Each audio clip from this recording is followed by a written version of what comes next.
Bonjour à toutes et à tous, je suis Cédric Canalet et je suis heureux de vous accueillir pour le 4e numéro du Sud-Ouest Footcast, le podcast de la rédaction des sports de Sud-Ouest qui parle football.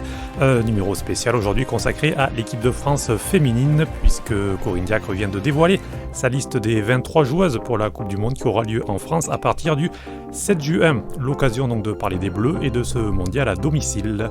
Avec moi Patrick Favier, journaliste à la rédaction des sports de Sud-Ouest. Bonjour Patrick. Bonjour. Vous avez suivi ces derniers mois les rassemblements de l'équipe de France et vous serez d'ailleurs auprès du groupe de Corinne Diacre pour nous faire vivre la compétition. Donc Sud-Ouest Footcast spécial bleu, c'est parti.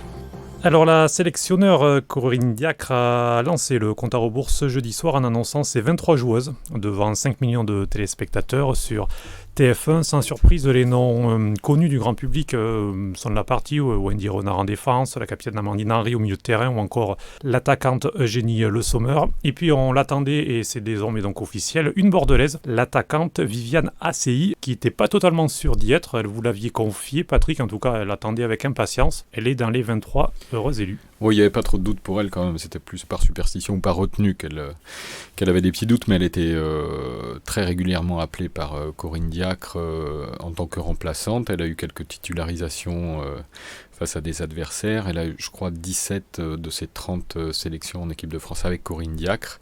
Elle a souvent marqué aussi quand elle était titulaire. Donc, c'est pas trop une surprise. C'est une attaquante ailière qui peut jouer à droite ou à gauche et qui, dans le système de Corinne Diacre, est un joker précieux. Et elle avait fait ses preuves. Elle est irréprochable sur l'état d'esprit collectif et l'inclusion dans le groupe, qui sont des valeurs importantes pour Corinne Diacre. Donc, c'est pas du tout une surprise. Il n'y avait pas trop de doute de la retrouver là. Alors je rebondis sur votre dernière phrase. En revanche, une petite surprise. L'attaquante du PSG, Marie-Antoinette Kakoto, 20 ans, 22 buts en championnat cette saison. Elle est la meilleure buteuse du championnat de France, mais elle n'a pas été retenue alors qu'elle était dans les précédentes listes. Et Corinne Diacre s'est expliquée assez clairement sur son cas. Oui, alors ça, pour les explications claires avec Corinne Diacre, c'est toujours le cas.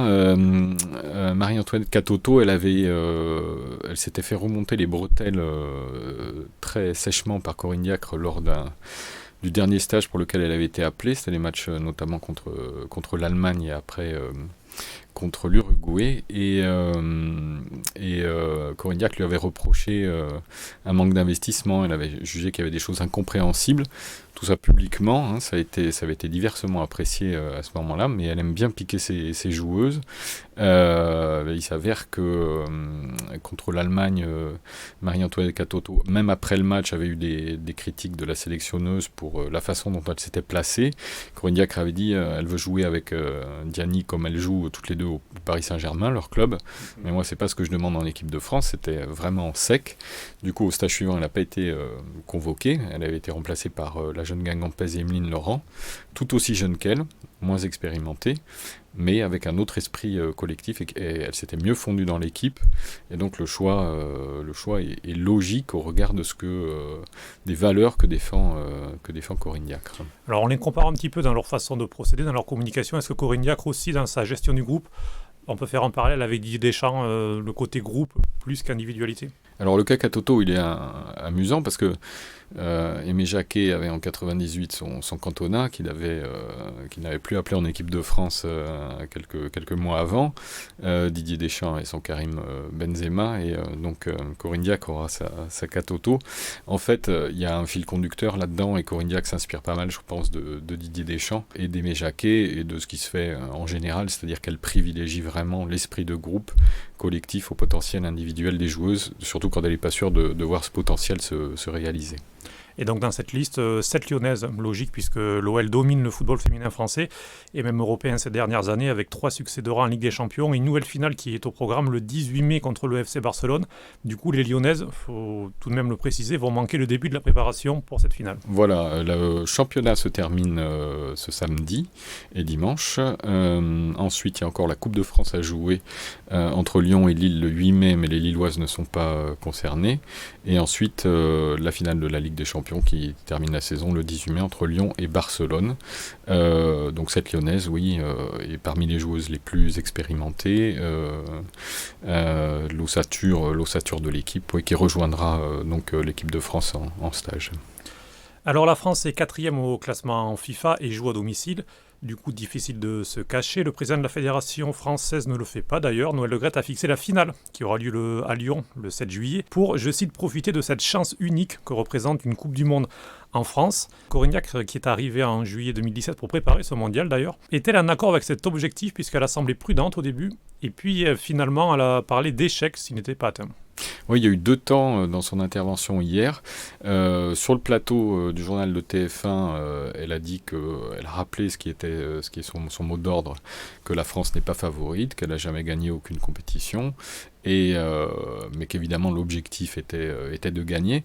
Et puis dans la conférence de presse qui a suivi l'émission au journal, là on lui a rappelé l'objectif de Noël Le Graët qui était la finale, et il a dit oui, bien sûr, c'est un contrat que j'ai avec lui, et je serais déçu, ce serait un échec s'il n'était pas atteint.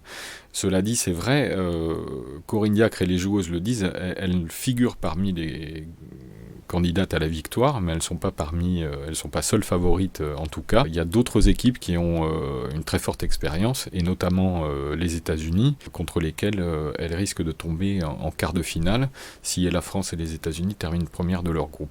Sachant que la première place a l'air plus ou moins assurée pour la France. En tout cas, le groupe est abordable pour le premier tour. Ouais, et puis on n'imagine pas que la France ne cherche pas autre chose que la première place pour se rassurer, puisque les adversaires sont la Corée du Sud, qui est 14e nation mondiale, la Norvège qui est 12e, et le Nigeria qui est beaucoup plus loin au classement. Ce ne sont pas des adversaires faciles, hein. Le premier tour ne sera pas facile, mais enfin avec 2 places qualificatives directes et éventuellement une place de meilleur troisième, il n'y a pas trop de doute sur la possibilité de l'équipe de France d'aller en 8e de finale, mais vu que Corinne Diacre cherche, son équipe emmagasine la confiance, surtout que pour une équipe qui n'a pas joué de match de compétition depuis 2 ans étant qualifiée d'office, je pense qu'elles iront chercher la première place, et donc on risque d'avoir ce quart de finale. Et si les États-Unis n'étaient pas premières de leur groupe, l'autre équipe qui pourrait être première, c'est la Suède, qui est aussi un gros morceau. Alors vous suivez cette sélection de Corinne Diacre depuis plusieurs rassemblements. Ça se passe bien sur les derniers matchs pour l'équipe de France. On sent peut-être qu'il y a une sorte de construction collective. Est-ce que vous sentez une sorte de montée en puissance de la sélection ? Oui, moi je vais être très franc. J'ai regardé l'équipe de France à la télévision, mais je la suis depuis les deux derniers stages plus précisément. C'est une équipe qui est très agréable à voir jouer. J'ai dans un titre employé le terme d'un beau rouleau compresseur, et je pense que ça caractérise bien leur jeu, parce que c'est une équipe qui veut avoir le ballon, qui veut faire le jeu, qui est capable de jouer des attaques placées, mais qui a aussi des joueuses extrêmement rapides, bonnes en contre-attaque. Donc c'est une équipe très, très agréable à avoir joué, et qui a sur l'ensemble de ses matchs de préparation un bilan qui est vraiment très, très bon, hein. Elle a dirigé 21 matchs, Corinne Diacre, elle a 15 victoires, 3 nuls, 3 défaites, 59 buts marqués, 15 encaissés, et sur les 10 derniers matchs, donc là où elle a vraiment fini de composer son groupe et où elle a aligné les joueuses de son équipe type, elle a 9 victoires et 1 défaite seulement, 39 buts marqués et 4 seulement encaissés. C'est une des caractéristiques de cette équipe, je pense. Elle a une super défense, 4 buts encaissés seulement sur les 10 derniers matchs, dont 2 lorsque l'équipe de France menait 3-0. Donc c'est vraiment une équipe très solide, et ça on sait que sur les phases finales... Là aussi on retrouve peut-être aussi l'ADN, on a parlé tout à l'heure d'Aimé Jacquet, des Didier Deschamps. Tout commence par une bonne défense, et elle, en tant qu'ancienne défenseuse, elle est peut-être aussi axée là-dessus. Voilà, c'est important de rappeler qu'effectivement elle est ancienne défenseur et très, très concernée par ça, par la précision technique, et par le fait aussi que la meilleure chance dans les phases finales, puis dans des matchs à élimination directe de passer, c'est déjà de ne pas encaisser de but, et on sait que dans son histoire, l'équipe de France a très souvent eu du mal à ces matchs à élimination directe. Justement, vous en parlez, le meilleur résultat, c'est une 4e place lors du Mondial 2011, quart de finaliste il y a 4 ans, en 2015, et puis au niveau de l'Euro, c'est 3 quarts de finale de suite. Donc pour l'instant, les Françaises ont du mal à passer ce dernier palier qui leur permettrait d'aller chercher une finale, et pourquoi pas un titre qui leur permettrait sûrement de changer de dimension. Oui, ça n'a pas été très, très loin lors du dernier mondial. Effectivement, il a toujours manqué un petit quelque chose. C'était une élimination au tir au but contre le Canada. Il faut ajouter aussi les Jeux Olympiques parce que pour le foot féminin, c'est exactement l'égal du mondial puisque les joueuses de tous âges peuvent y participer. Donc c'est vraiment légal. D'ailleurs, on parle de l'objectif du titre mondial, mais derrière, il y a aussi la qualification pour les Jeux Olympiques de Tokyo, où l'équipe de France aussi pourra prétendre à une médaille.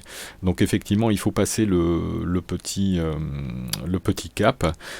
Jusqu'à présent, les meilleurs résultats de l'équipe de France, c'est cette 3e place que vous avez rappelée au Mondial 2011 et également une 4e place aux Jeux Olympiques 2012 aussi.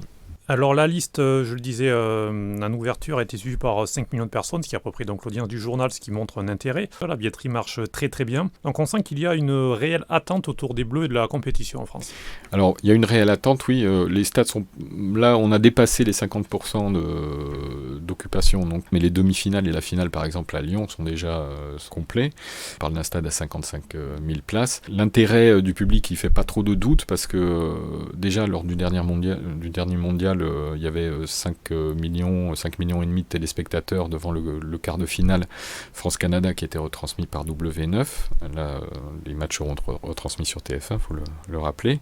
Donc là, on peut penser que les audiences vont monter en flèche, d'autant que depuis ces dernières années, je crois que vous avez quelques chiffres, le nombre de licenciés féminins en foot féminin a explosé. Il y a un vrai intérêt autour de ce foot-là, de cette équipe. Effectivement, il y a à peu près 150 000 licenciés femmes sur les 2,1 millions de licenciés à la Fédération française. Le chiffre de licenciés féminines a triplé en 10 ans, plus 14% sur la dernière année. Donc on voit également beaucoup d'efforts de la part de la Fédération. Le football féminin, un réel enjeu pour la 3F. Oui, alors ça n'a pas toujours été le cas. Oui, c'est nouveau, oui. Le féminin a tardé à s'imposer, il a eu des bâtons dans les roues. Faut quand même rappeler que cette Coupe du Monde, elle est née en 1991, donc ça veut dire que toutes les joueuses qui ont 28 ans ou plus étaient déjà nées lors de la première Coupe du Monde.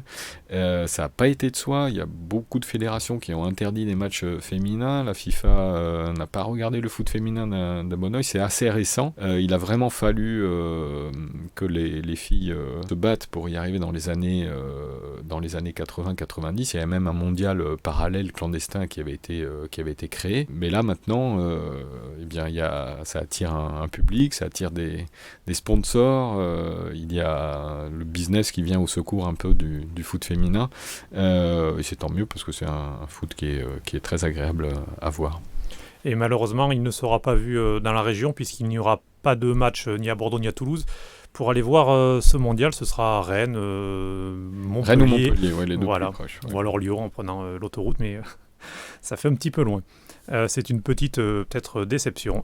Donc avant la compétition, les Bleus ont encore 2 matchs de préparation au programme contre la Thaïlande à Orléans et puis ce sera aussi contre la Chine le 31 mai, c'est bien ça? C'est bien ça. Puis ensuite le début de la compétition le 7 juin à Paris à 21h contre le premier match de poule contre la Corée du Sud au Parc des Princes. Et pour un mois de compétition, on aura bien sûr l'occasion d'y revenir, que ce soit dans le journal, dans nos colonnes ou encore sur le site internet www.sudouest.fr. Patrick Favier, merci beaucoup. Merci à vous. On vous retrouvera pendant toute la compétition pour nous la faire vivre. Merci à vous de nous avoir suivis. Vous pouvez retrouver cet épisode ainsi que l'ensemble de notre catalogue de podcasts sur sudouest.fr, mais aussi vous abonner à notre chaîne sur iTunes, Spotify ou sur votre appli de podcast. À très vite pour un nouveau numéro. Ciao, ciao.